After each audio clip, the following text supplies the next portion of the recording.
할렐루야. 우리 좌우에 계신 분들하고 인사하겠습니다. 너무 잘 오셨습니다. 네, 감사합니다. 자, 오늘 말씀은 이사야서 우리 37장서부터요. 우리 이사야서 39장까지 살펴보고요. 그리고 나서 우리 시편 50편 말씀까지 우리 금요일 날 말씀까지 우리 살펴보도록 하겠습니다. 10월 달 다 간 것 같아요. 거의 다 간 것 같은데 혹시나 생명의 삶이 없으신 분은 뒤에 여분으로 한 두세 권 남아 있는 것 같더라고요. 그래서 지금 돈 받고 팔기는 좀 애매하고 오늘은 그냥 공짜로 드릴 테니까 김성 교사님 혹시 뒤에 남는 게 있나요? 하나 남았어요? 잠깐만 봐요. 있어요? 없어요? 어디 따로 놔두시지 않았어요? 3권 있어요. 나는 생명의 삶 늦었지만 그냥 공짜니까 난 받겠다. 한 사람, 두 사람, 한 사람 더 기회가 있어요. 2사람만? 자존심이 있지. 나는 돈 내고 2분 일단 드리고 한 권은 뒤에다 놔둘 테니까 혹시 필요한 분은 일단 끝나고 가져가시면 좋을 것 같습니다. 왜냐하면요, 이 생명의 삶이 이게 큐티를 이걸로 하면 너무 좋습니다. 왜냐하면 우리가 말씀을 읽다 보면 신학을 공부한 상태가 아니기 때문에 요 내용들이 구체적으로 어떤 의미를 가지고 있는지에 대해서 정확하게 파악하기 어려울 수 있거든요. 그러니까 생명의 삶을 쭉 읽어본 다음에 하나님께서 주시는 말씀을 붙잡는과 동시에 뒤에 나와 있는 설명을 같이 읽어주면요, 이게 이런 뜻이구나, 이게 이 배경 안에서 나온 거구나라고 하는 것을 알아채.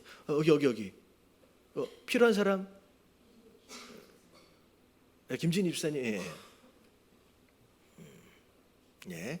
그는 되게 좋습니다. 그러니까 다음 달 11월 달서부터 우리가 또 구매할 때 여러분들 가져가시면 너무 좋을 것 같아요. 가져가셔서 같이 읽어보고 하면 마치 설교 듣는 것처럼 설명이 잘 되어 있으니까 아마 도움을 많이 받으실 수 있을 것 같습니다.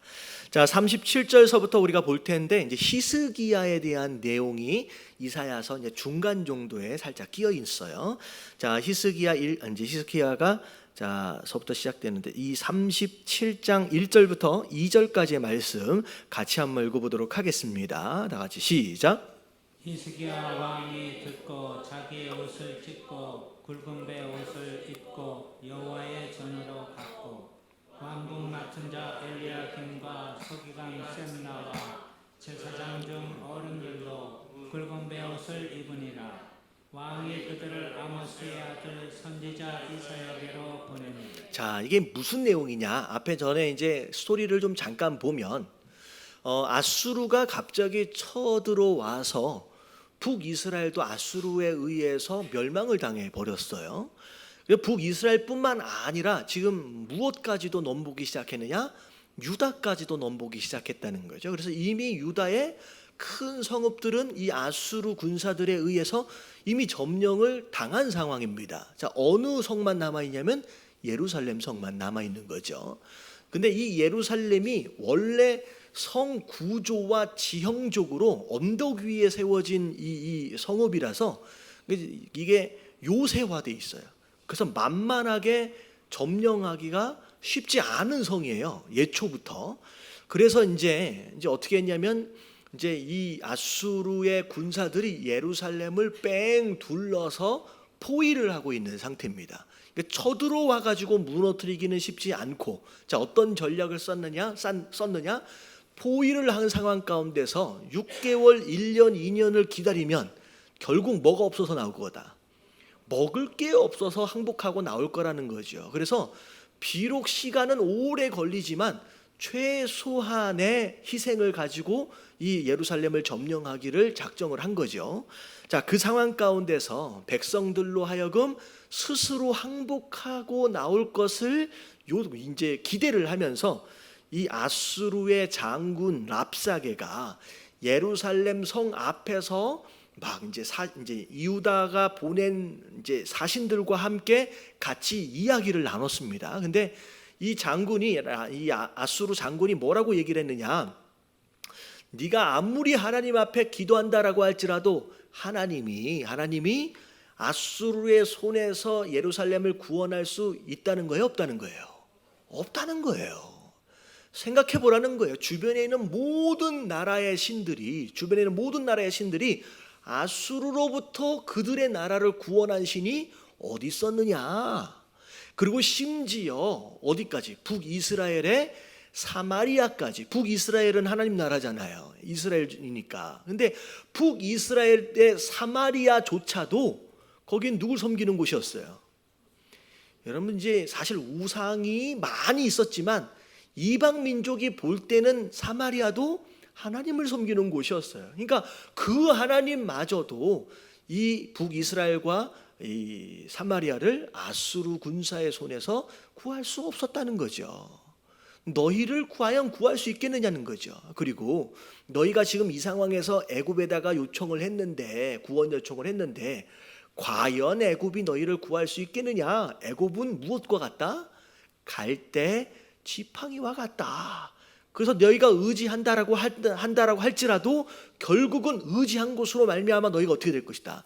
손을 상하게 될 것이다 라고. 심지어 어떻게까지 조롱했느냐?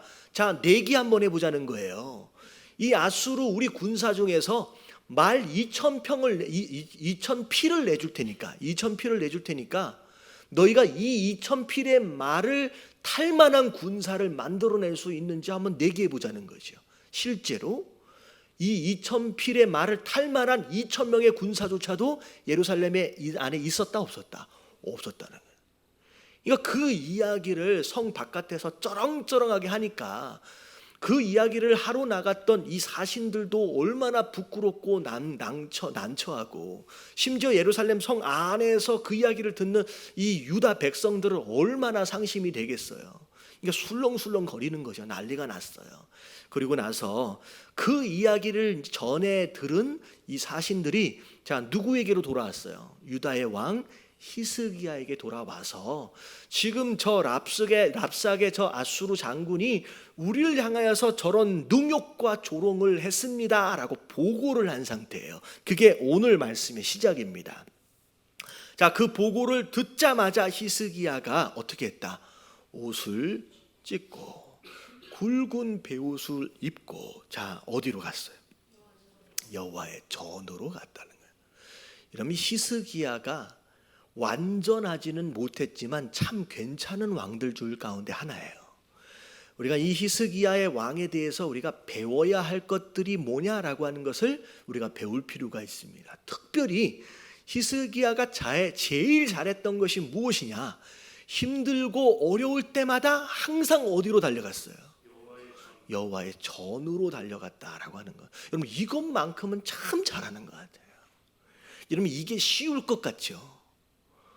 여러분, 힘들고 어렵고 시험 들면 제일 먼저 끊어버리는 게 어디예요? 교회예요. 그러니까 시험 들고 어렵고 힘들면 제일 먼저 나아가야 할 곳이 어디냐? 교회거든요.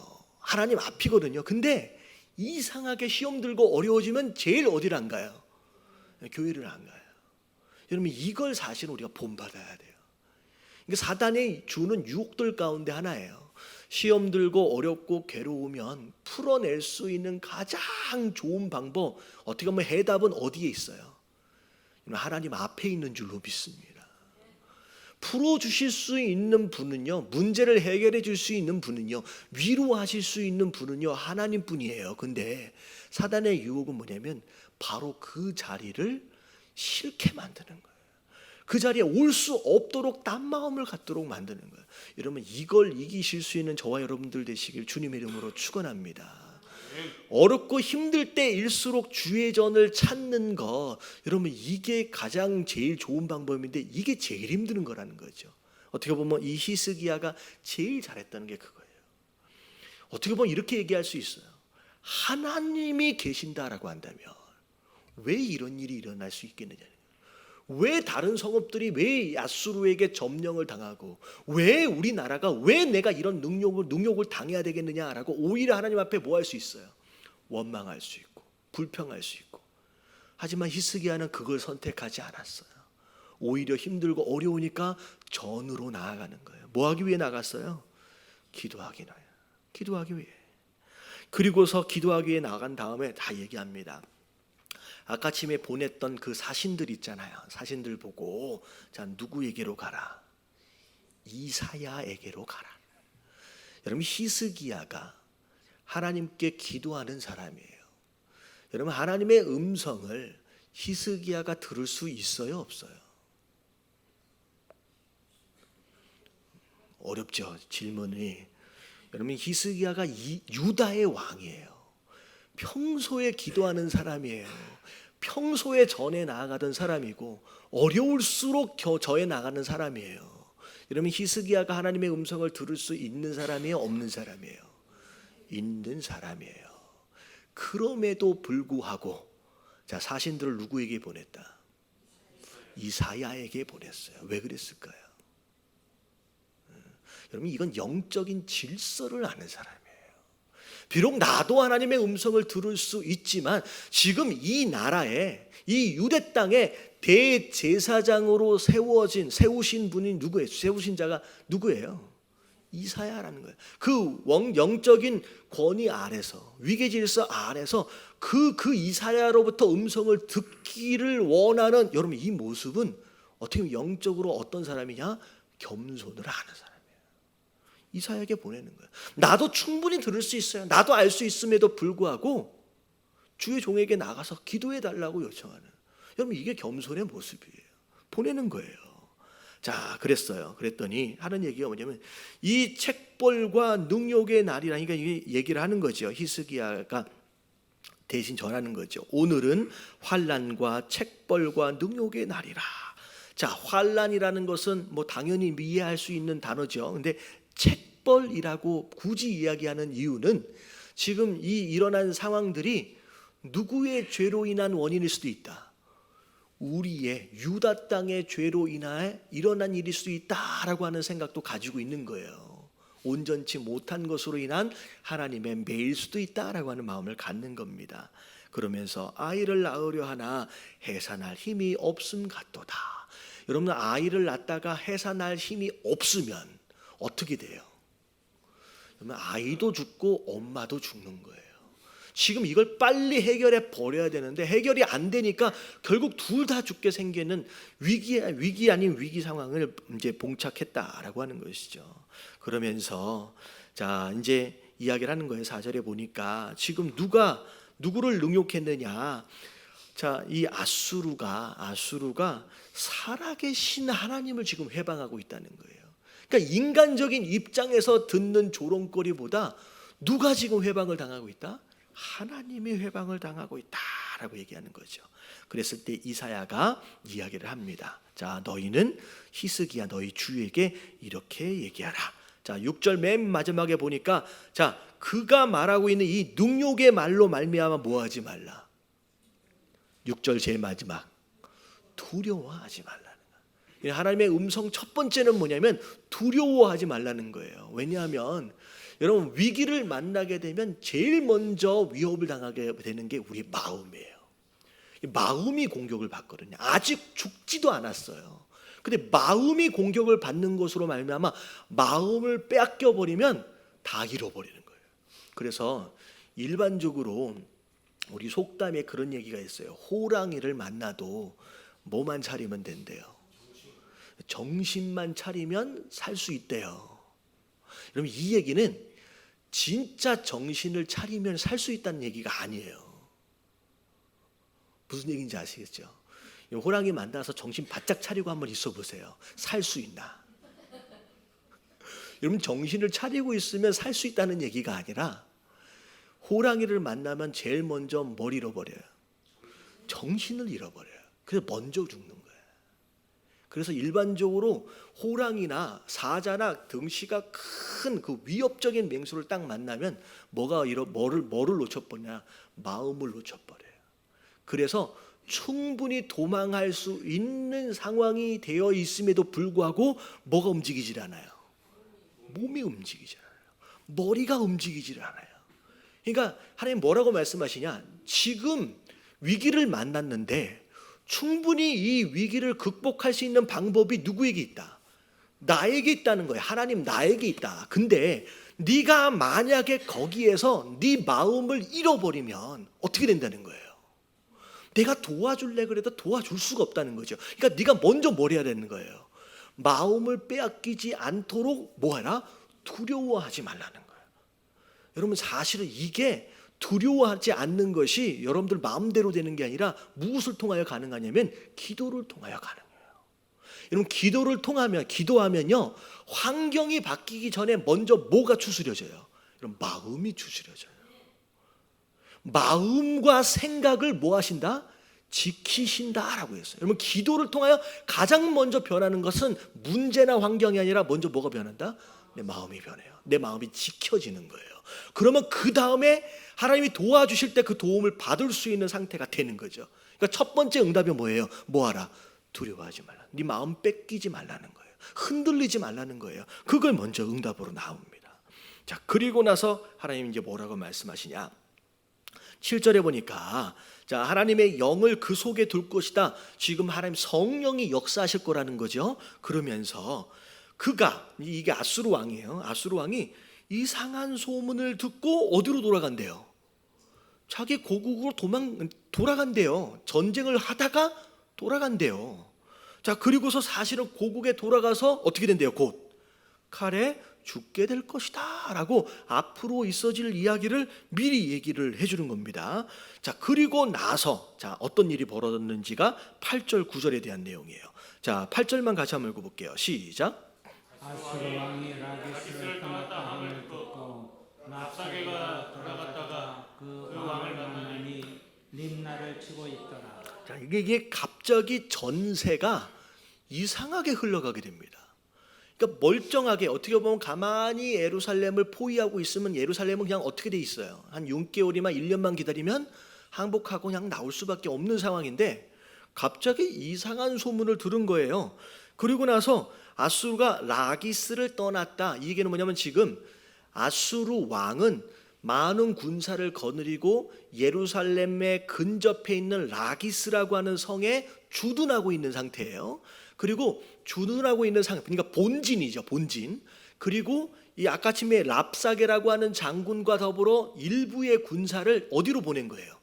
예루살렘을 보내가지고 포위를 하고 있는 상태인데 갑자기 소문을 듣자 하니까 아수르 왕이 라기스에서 떠났다는 얘기를 듣는 거예요.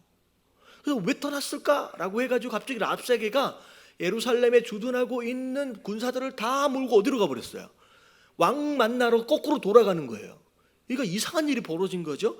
그랬더니 가서 보니까 자 어떻게 된 상황이야? 그 왕은 누구를 치고 있어요? 주변에 림나라고 하는 성을 또 치고 있는 거예요. 니네 너 왜 왔냐?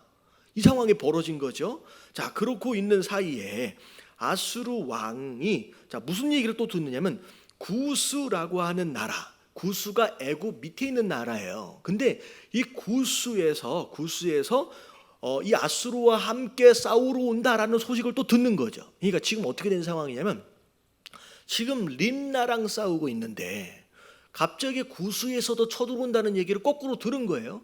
근데 지금 예루살렘과의 전투가 끝났어요? 안 끝났어요? 안 끝났어요. 그러니까 정복 전쟁을 함에 있어서도 차근차근 무너뜨려 나가야 되는데 갑자기 졸지에 한 번에 몇 나라랑 싸우게 되는 상황이 벌어졌다? 이 세 나라랑 싸우게 되는 상황이 벌어진 거죠. 그러니까 갑자기 이 왕이 헷갈려 버리는 거예요. 그리고 맨 소문을 듣고 거꾸로 군사가 철수해서 와버리고, 그러니까 갑자기 아수르의 이제 뭐라 그럴까요? 왕 정치 전쟁을 지휘하는 지휘 본부 안에서 지금 혼란의 상태가 스스로 벌어진 상태가 된 겁니다. 자, 그래서 어떻게 됐냐면 자, 생각하기로 빨리 어떤 전쟁부터 끝내야 되겠다. 예루살렘부터 빨리 끝내야 되겠다. 어떻게 해서든 한 전쟁이라도 마무리를 지어야지 다른 전쟁을 해결할 수 있잖아요. 그래서 10절부터 13절까지의 내용은 다시 사람을 보내서 뭐라고 얘기해요? 하나님이 절대로 너희를 구원할 수 없으니까 빨리 뭐하라? 빨리 항복하라라고 이야기를 하는 거예요. 그리고 자 히스기야에게 글을 써서 보냅니다. 너희 항복하지 않으면 큰일 날 거야 하면서 협박의 글을 또 이제 보내는 거죠. 그랬더니 14절, 자, 다 같이 한번 읽어볼게요. 다 같이 시작. 히스기야가 그 사자들의 손에서 그를 받아보고 여호와의 전을 받아서 그 글을 여호와 앞에 펴놓고. 자, 또 뭐하러 갔어요? 15절에 보니까 여호와께 기도하여 이르되. 야, 히스기야, 이게 어떻게 보면 꼭 그거랑 비슷할 수도 있는데 조금 어감은 좀 다를 것 같아요. 누가 학교에서 얘를 괴롭혔어요. 괴롭히면 쏜살같이 누구한테 가요? 담임 선생님한테 일러버리는 거예요. 그 담임 선생님한테 일러가지고 혼났어. 돌아오면 야, 너 그러면 안 돼. 너 나한테 죽어. 막 이렇게 또 협박해. 그러면 또 쏜살같이 가가지고 또 누구한테 일러요? 선생님한테 또 일러요. 어떻게 보면 괴롭히는 입장에서 볼 때 되게 얄미운 학생이잖아요. 괴롭히면 안 되겠죠. 그러니까 약간 그런 모습하고 비슷한 거예요. 조금만 어려우면 누구한테 쫓아가요?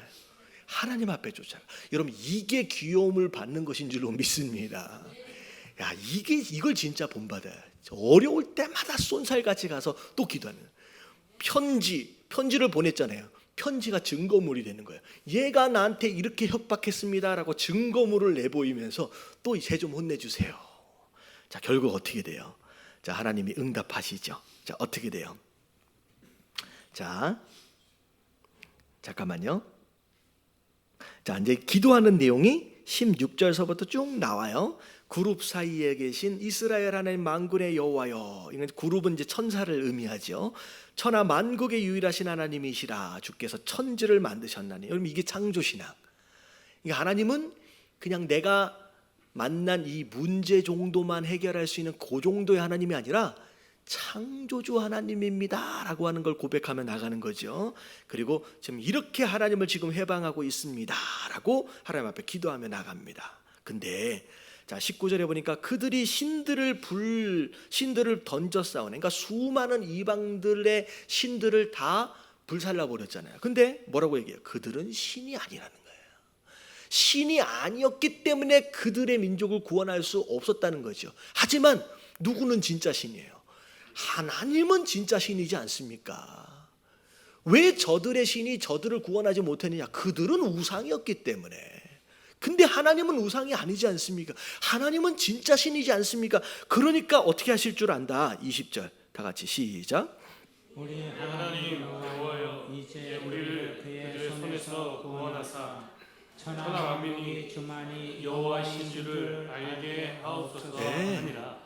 하나님은 진짜 하나님이시지 않습니까? 그럼 구원하여 주시옵소서. 그래서 자, 구원받는 것으로 인하여 우리가 그냥 생명을 얻는 것 자체가 목적이 아니라 주만이 진짜 하나님이다라고 하는 것을 온 세상이 어떻게 하도록 알게끔 해 주시옵소서라고 고백하는 거예요. 여러분, 이 기도가 목적이 다르고요, 질이 다른 거예요. 그냥 하나님 이 문제를 해결해서 나로 하여금 숨 좀 틔우게 해주세요. 나 좀 제발 먹고 살게 좀 해주세요 라고 정도의 수준의 기도가 아니라 이 응답으로 말미암아 누가 나타나도록 하나님이 진짜 하나님이다라고 하는 것을 온 만국이 다 알도록 하여 주시옵소서. 여러분, 이게 성숙한 신앙의 사람들이 기도할 때의 궁극적인 목적이었어요. 다윗이 골리앗과 싸우러 나갈 때도 마찬가지였고요. 모세가 하나님 앞에 중보기도 할 때도 마찬가지고, 하나님 이 기도의 응답으로 말미암아 저들이 회방하고 저들이 조롱하고 있는 하나님이 어떤 분인지 본때를 보여주시옵소서. 모세도 마찬가지예요. 하나님께서 이스라엘 백성들을 심판하시겠다라고 했더니 그러지 마시옵소서. 만약에 심판해 버리시면 그들의 백성을 광야에서 심판해 버리시기 위해서 애굽에서 끌어냈다고 하지 않겠습니까? 하나님이 그렇게 하나님의 이름이 세상 사람들로부터 조롱거리가 되어서는 안 됩니다. 하나님이 그런 하나님이 되어서는 안 됩니다 라고 하는 그런 성숙한 기도. 여러분, 이게 그의 나라와 의를 구하는 기도다라고 하는 거예요. 여러분, 이 기도를 하나님 받으시는 거예요. 이게 기뻐하시는 기도다는 거예요.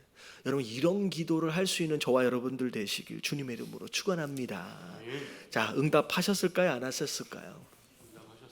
네, 하셨겠죠. 자, 21절 같이 한번 읽어봅니다. 다 같이 시작. 아모스의 아들 이사야가 사람을 보내어 히스기야에게 이르되 이스라엘의 하나님 여호와께서 말씀하시되 내가 아수르의 사네립 왕에 이르러 내게 기도하였도다 하시고. 하나님은 다 듣고 계시는 줄로 믿습니다. 특별히 우리의 기도를 특별히 들으시는 거예요. 그래서 하나님이 우리 기도를 얼마나 소중하게 여기시느냐라고 하는 걸 알 수 있는 대목이 뭐냐면 요한계시록에 보면 천사가 하나님 앞에 금 대접에다가 무엇인가를 막 담아가지고 올라가요. 여러분 금 대접에다가 막 담아가지고 올라가는데 담겨져 있는 그게 뭐예요? 성도의 기도라라고 나와 있어요. 그러니까 하나님이 우리의 기도를 얼마나 소중하게 여기느냐, 뭐에 담아내신다? 금 대접에 받아내실 정도로. 그러니까 아무것도 아니다라고 한다면 대충 아무데나 담으시겠죠. 하지만 금으로 되어 있는 대접에다가 담아서 그걸 누가 왔다 갔다 날라요? 천사가 가지고 올라간다라고 말씀하시면서 우리의 기도를 그렇게 소중하게 여기시는 거예요. 하나님 그 히스기야의 기도를 들으시죠. 그러면서 나오는 내용이 뭐냐면 내가 이 아수르 누구예요? 그 사네립, 그리고 왕 이름이 뭐였죠? 랍사게. 그러니까 사네립이 왕이죠. 사네립. 그리고 그 장군 이름이 랍사게죠. 이거는 헷갈려요. 근데 뭐라고 말씀하시냐? 내가 가만히 두지 않겠다. 내가 반드시 심판하겠다라고 하나님이 약속하시는 대목이 이제 23절에서부터 쭉 나오는 내용이에요. 그래서 나중에 이제 이 30절에 보니까 이제 예루살렘에 포위되어져 있는 상태에서 먹고 살기가 지금 쉽지 않은 상태잖아요. 그래서 하나님께서 뭘 약속하시느냐? 30절 말씀 같이 한번 읽어볼게요. 시작. 왕이여 이것이 왕에게 징조가 되니 올해는 스스로 난 것을 먹을 것이요 둘째 해에는 또 거기서 난 것을 먹을 것이요 셋째 해에는 심고 거두며 포도나무를 심고 그 열매를 먹을 것이니라. 첫째 해, 둘째 해, 셋째 해. 자, 먹을 것에 대해서 걱정할 필요가 없게 될 것이다. 다시 말하면 포위된 상태로 그대로 가는 것이 아니라는 거예요. 이제 끝난다는 거예요. 이제 전쟁이.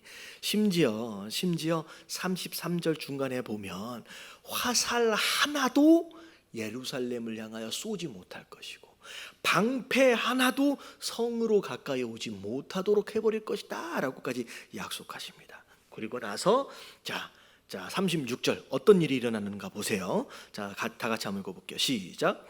여호와의 사자가 나와서 아수르 진중에서 18만 5천인을 쳤으므로 아침에 일찍 일어나 본즉 시체뿐이라. 자, 여호와의 사자가 이건 이제 천사가 온 거예요. 자, 천사가 딱 오자마자 자, 몇 명? 18만 5천 명이라고 어마어마한 그 군사들이 하룻밤 사이에 뭐가 돼 버렸어요? 다 시체가 됐어요. 다 죽어 버렸어요. 여러분 하나님이 이런 능력의 분이에요. 저는 이제 전에 그런 그 얘기를 했잖아요.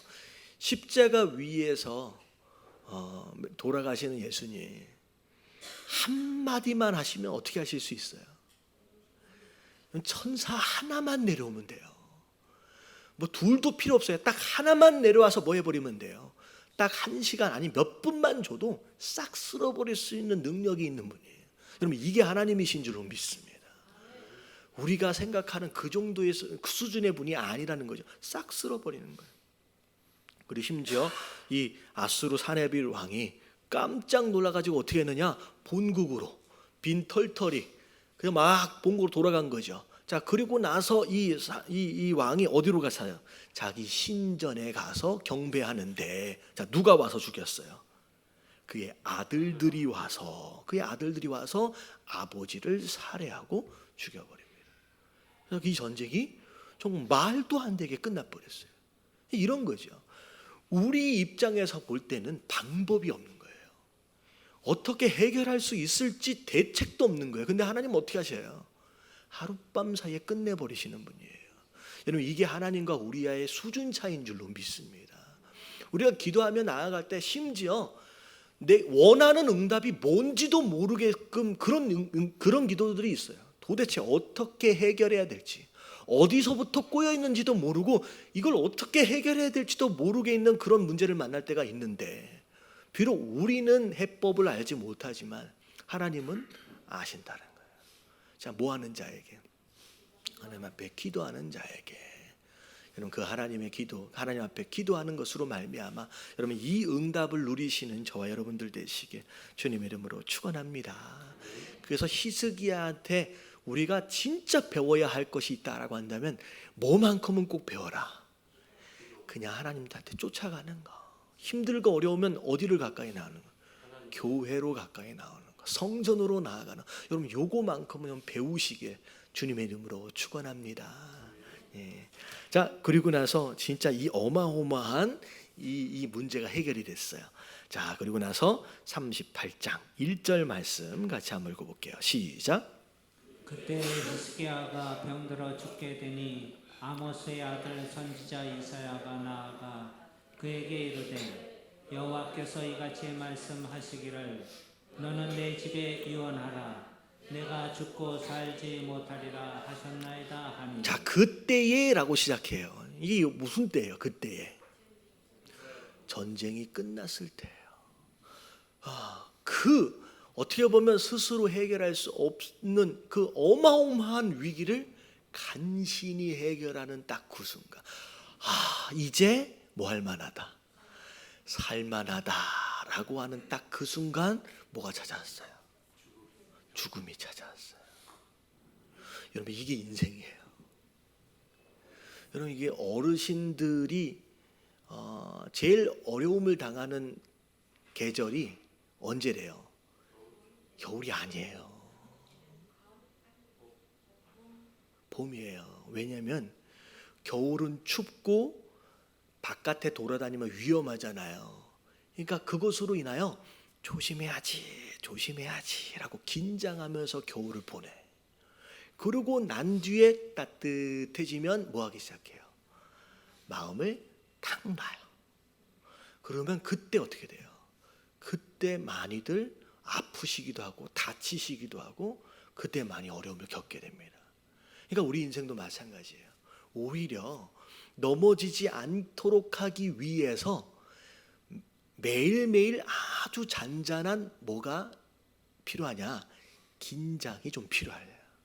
마음을 놔버리면요, 그때가 가장 위험한 상황일 수 있다라고 하는 것이죠. 그래서 전쟁이 딱 끝나고 나서 갑자기 죽음이 찾아요.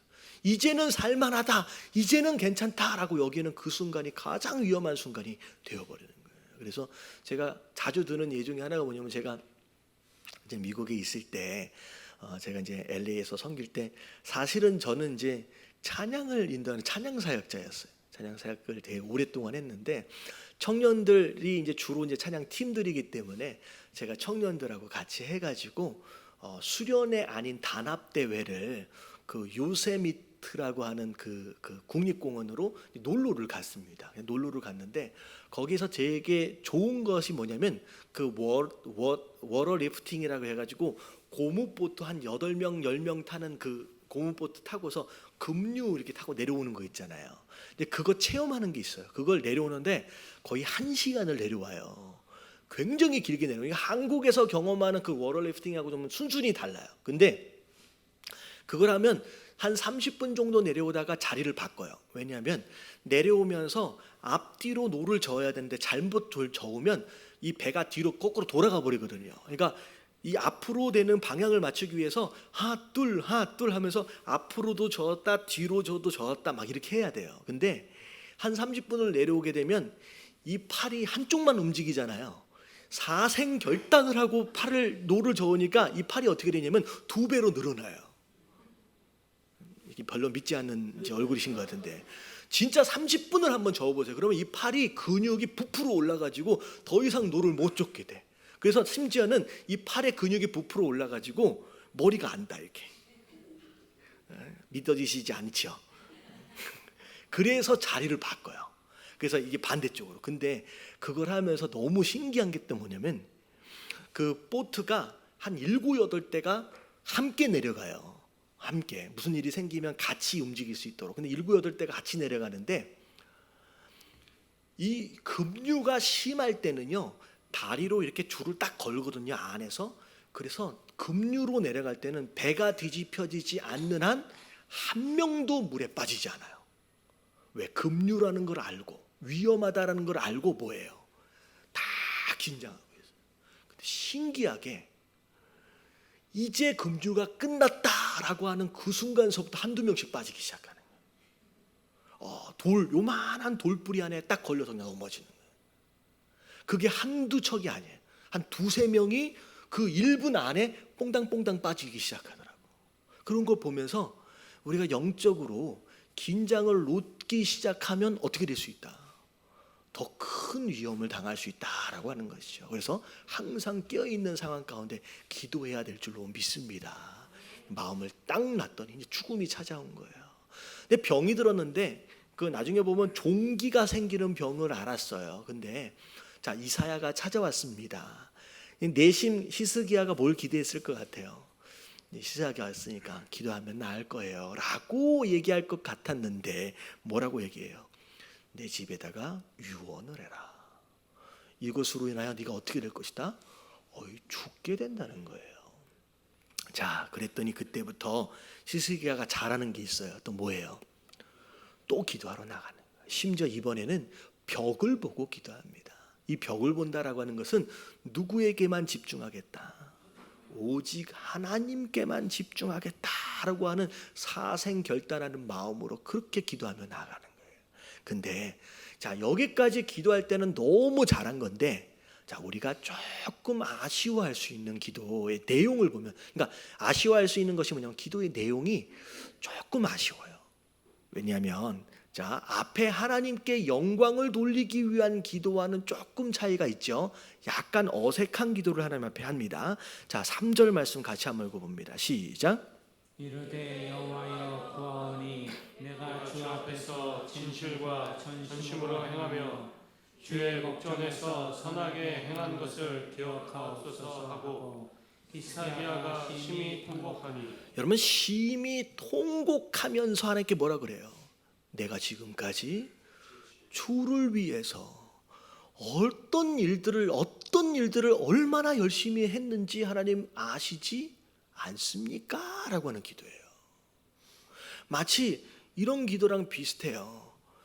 내가 그렇게 열심히 헌신했고 내가 그렇게 열심히 하나님을 위해서 수고했는데 이 죽음이라는 것을 허락하신 하나님 앞에서 이러시면 안 됩니다 라고 하는 어쩌면 통곡 자체가 약간은 뭐가 섞였어요?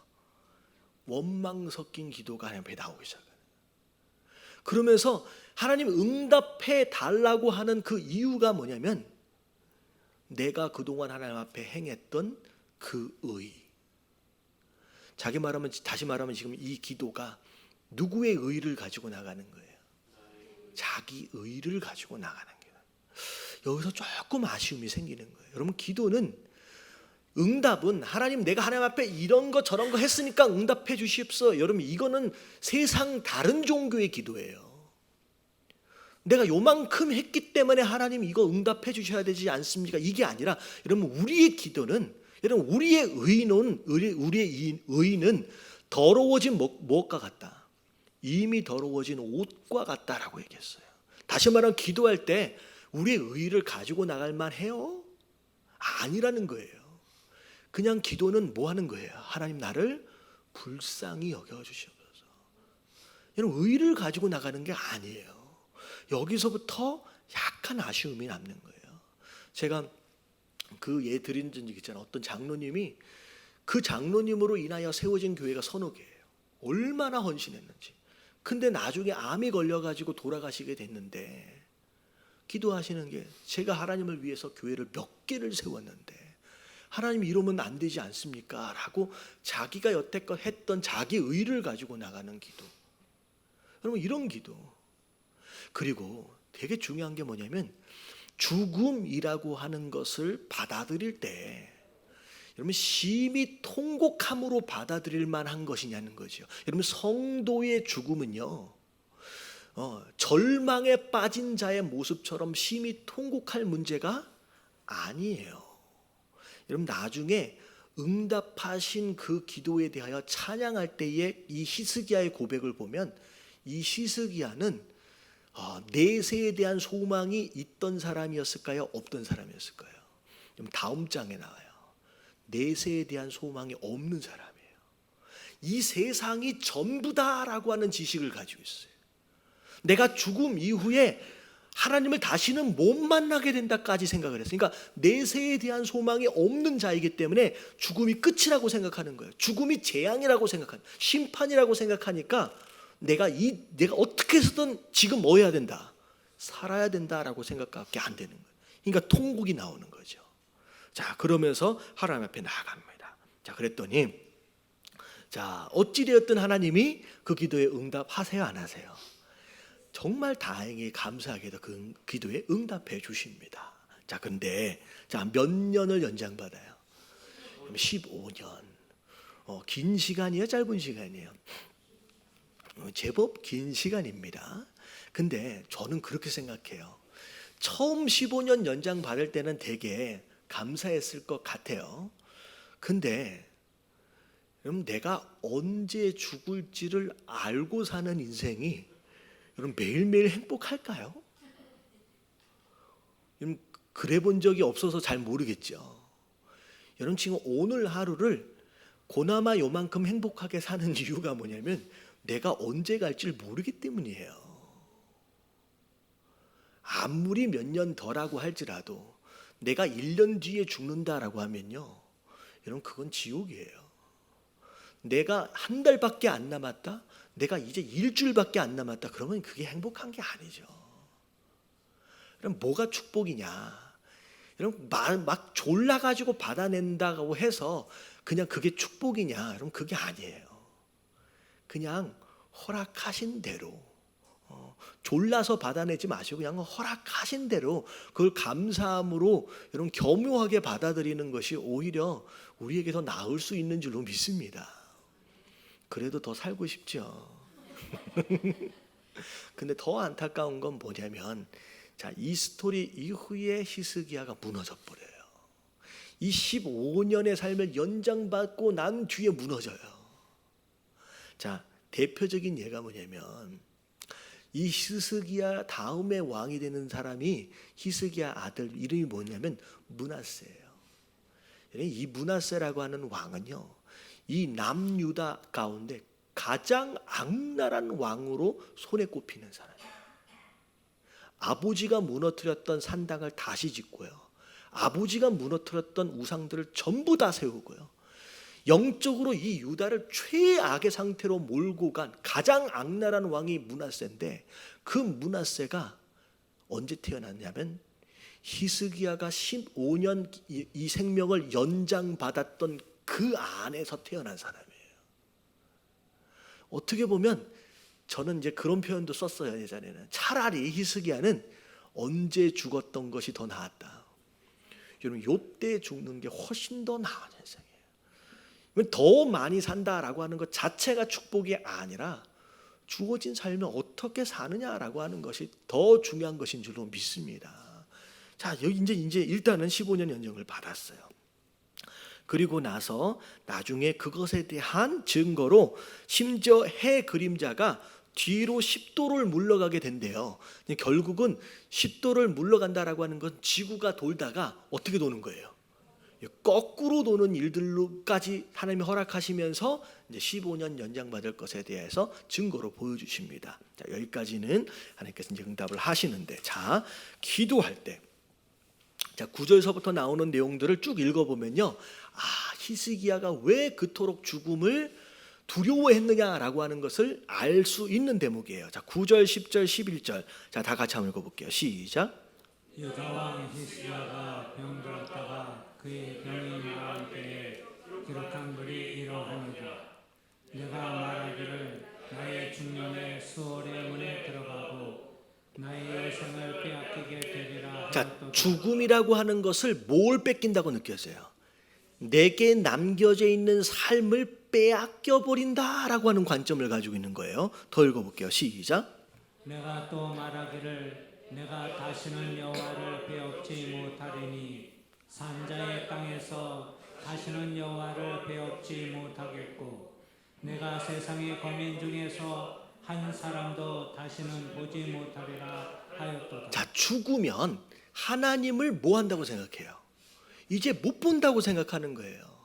그러니까 이 땅에 있는 사람들조차도 이제 뭐 어떻게 된다? 영원히 못 본다고 생각하는 거예요. 다시 말하면 내세에 대한 소망이 없는 거예요. 그러니까 그것에 대한 지식이 없는 거예요. 이게 어떻게 보면 구약을 살던 사람들의 어떻게 보면 한계라 그럴까요? 그러니까 신약에 들어와서는 예수님이 그것에 대해서 분명히 말씀하세요. 장차 올 하나님의 나라에 대해서, 내세에 대해서 분명히 말씀하시기 때문에 우리는 다 알잖아요. 우리는 이 땅으로 무엇에 대한 소망으로 사느냐면 이 땅에 대한 소망이 아니라 어디에 대한 소망? 내세 하늘에 대한 소망을 두고 사는 자잖아요. 근데 구약은 많은 사람들이 이것을 잘 몰랐어요. 그러니까 죽음을 끝이라고 생각했어요. 그것이 12절서부터 쭉 나와요. 12절서부터 13절까지 쭉 한번 읽어볼게요. 시작. 나의 나를 거처는 거처는 목자의 장막을 거둔같이 나를 떠나 옮겨졌고 직공이 배를 걷어 마름같이 내가 내 생명을 말았도다. 주께서 나를 틀에서 끊으시리니 조석간에 나를 끝내시리라. 내가 아침까지 견디었사오나 주께서 사자같이 나의 모든 뼈를 꺾으시오니 조석간에 나를 끝내시리라. 자, 끝이다라는 표현을 많이 써요. 여러분, 성도의 죽음은 끝입니까? 아니잖아요. 새로운 시작이잖아요. 오히려 하나님을 지금은 무엇을 보는 것처럼 보냐면 동경에 비춰진 것처럼 하나님을 보는 거예요. 지금 자세히 안 보여요. 그렇지만 죽으면 어떻게 되는 거예요? 하나님을 분명히 더 보게 되는 거예요. 이 땅에서의 서로 교제는요, 서로 오해할 수 있고요, 서로 다툴 수 있어요. 왜냐하면 우리는 완전하지 못해요. 서로의 마음을 잘 몰라요.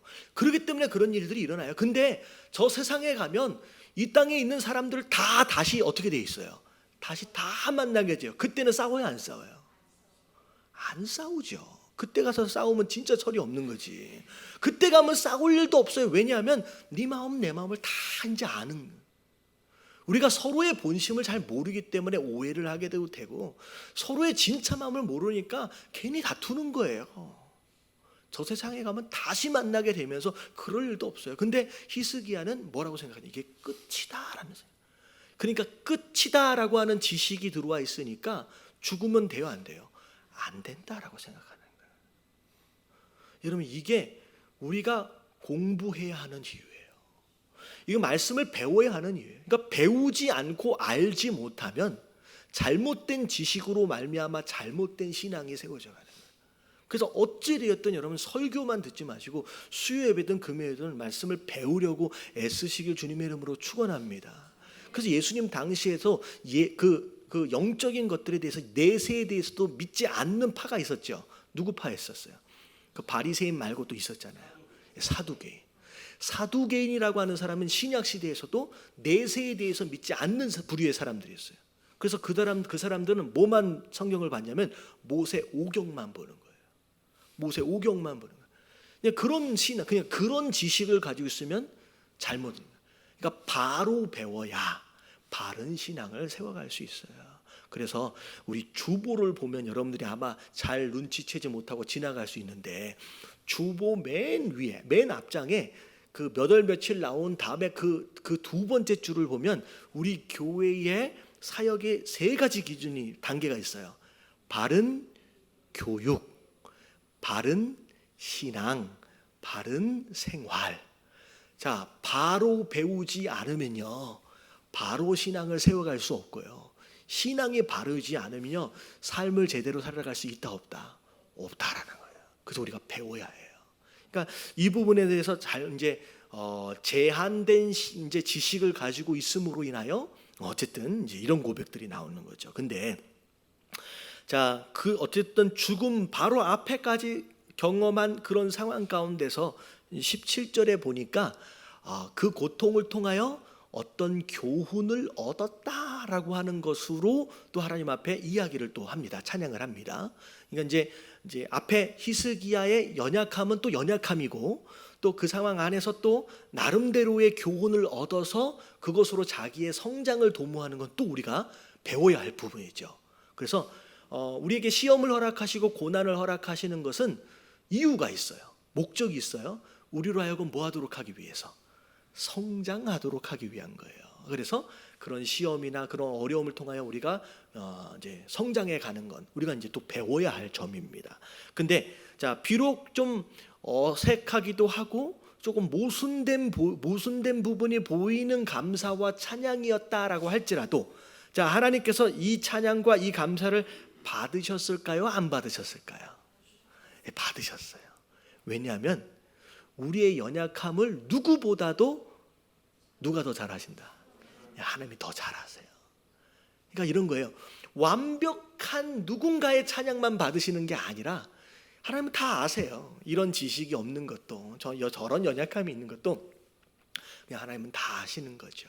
중요한 건 뭐냐면 그런 감사와 찬양을 돌리려고 애를 쓰는 진짜 그 속마음, 그 뭐랄까 진심, 이걸 하나님 받으시는 거예요. 그래서 어떻게 보면 야, 너 제대로 좀 알고 좀 찬양해, 좀 제대로 알고 좀 기도해, 이게 아니에요. 그러니까 어떻게 보면 바른 기도가 있을 수 있지만 뭐 잘못하는 기도도 있을 수 있잖아요. 뭐 이기적인 기도 뭐 그런. 근데 그런 모습들까지도 하나님 우리를 다 아신다는 거죠. 중요한 것은 바른 기도를 해야 한다라고 하는 강박관념으로 인하여 2번 기도할 걸 1번 기도하는 것보다 오히려 부족함이 있다라고 할지라도, 자, 2번 기도할 거 몇 번 하는 게 더 나아요? 3번, 4번을 하는 게 훨씬 더 좋습니다. 여러분, 하나님이 그걸 받으시기 때문이다라는 거죠.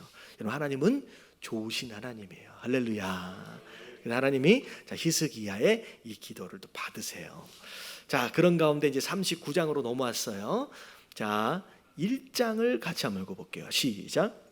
그때 발라단의 아들 바벨론 왕 무로닥 발라단이 히스기야의 병들었다가 나았다 함을 듣고 히스기야에게 글과 예물을 보낸지라. 자, 바벨론은 굉장히 먼 곳에 있는 나라인데 갑자기 바벨론에서 사신을 보낸 거예요. 뭐라고 사신을 보냈느냐? 분명히 죽을 병에 걸렸는 줄로 알았는데 갑자기 나았다라고 얘기를 듣는 거죠. 그래가지고 사신과 더불어 뭘 가져왔어요? 편지와 글을 가지고 왔습니다. 자, 그랬을 때 사실 히스기야는 조금 전까지만 해도, 사실 병들기 전까지만 해도 나라가 위태위태한 상황이었잖아요. 근데 먼 나라에서부터 사신이 예물을 가지고 왔다라고 하는 것은 그 나라가 이 유다 나라를, 이 히스기야를 어떻게 생각하고 있는 거예요? 어떻게, 여러분, 하찮게 생각한 게 아니라 굉장히 중요하고 의미 있게 생각하고 있다는 거죠. 여러분, 그랬을 때, 사신이 찾아왔을 때, 예물을 막 가지고 왔을 때 히스기야가 어떤 마음을 가졌을까? 와, 이게 기쁜 것을 넘어서 흥분하게 되는 거예요. 야, 그 먼 나라에서 나한테 사신을 보내? 그 먼 나라에서 나한테 예물을 보내? 마치 내가 대단한 사람으로 대접받는 것처럼, 인정받는 것처럼의 흥분을 느끼는 거예요. 그래서 이 흥분으로 인하여서 어떻게 됐어요? 그동안 잡고 있던 정신을 놔버렸어요. 여기서 문제가 생겨요. 자, 뭐 했어야 돼요? 좀 전에 찬양했던 것처럼 누가 나를 살려줬다? 하나님이 나를 살려줬다라고 얘기했어야 되는데, 누구를 자랑했어야 되는데, 하나님을 자랑했어야 되는데 누굴 자랑해요? 자기를 자랑해요. 자기가 얼마나 많은 재물이 있는지, 자기가 얼마나 많은 무기가 있는지, 솔직히 많이 있어봤자 많이 있었겠어요? 불과 얼마 전에 아수르로부터 공격받아서 제대로 대항하지도 못하는 상황이었잖아요. 뭘 보여줄 게 뭐가 있다고. 다 열어서 보여준 거야. 다 열어서. 그랬더니 그 이야기를 듣고 이사야가 깜짝 놀라는 거예요. 찾아갑니다. 도대체 뭘 보여줬습니까? 라고 얘기했더니 다 보여줬다. 그러니까 맨 처음에 질문이 뭐냐면 어디에서 온 사람들입니까? 라고 물어봤어요. 그랬더니 3절 마지막 부분에 보니까 원방 곧 바벨론에서 내게 왔다라고 얘기하는 거죠. 자, 이건 2가지 의미를 갖는 거예요. 원방, 무슨 뜻이 원방? 멀리서 왔다는 거예요. 자, 이건 이제 어떤 의미냐? 야, 멀리서까지 그 먼 나라에서까지 나한테 뭘 보냈다. 아, 사신을 보냈지 않아? 나한테 예물을 보냈지 않아? 라고 하면서 약간 이제 이사야 앞에서 뭐예요? 의시되는, 자랑하는. 야, 거기서 사람을 보냈대. 이걸 거기서 보냈대. 그 먼 나라에서. 이런 의미가 좀 있고, 또 어떤 의미가 있냐면, 자, 창고나 군기고를 다 보여줬어요. 그때는 흥분해서 보여줬잖아요. 보내고 난 뒤에는 무슨 생각? 정신을 딱 돌아왔잖아요. 무슨 생각을 하게 돼요? 아차, 내가 좀 실수한 거 아니야? 라고 하는 깨름직한 마음이 드는 거예요. 자, 그러니까 이사야한테 뭐라고 얘기하는 거예요? 아, 별로 신경 쓸 나라가 아니야. 그 나라는 어디서 왔다? 멀리서 온 나라니까 우리가 그렇게 신경 써야 할 나라는 아니야 라는 생각을 하면서 얘기하는 거예요. 이게 두 가지 의미가 있는 거죠. 자, 그랬더니 이사야가 뭐라 그래요? 다 보여줬느냐? 다 보여줬느냐? 보여준 그 모든 것을 어떻게 할 거다? 바벨론으로 다 옮겨갈 것이다. 다 빼앗김을 당할 것이다. 아차 하는 순간에 이런 일이 벌어지는 거예요. 그러니까 어떻게 보면 생명 연장 받기 전까지만 해도 너무 괜찮아. 생명 연장을 딱 받고 나서부터 이 히스기야의 삶이 확 무너지기 시작하는 거야.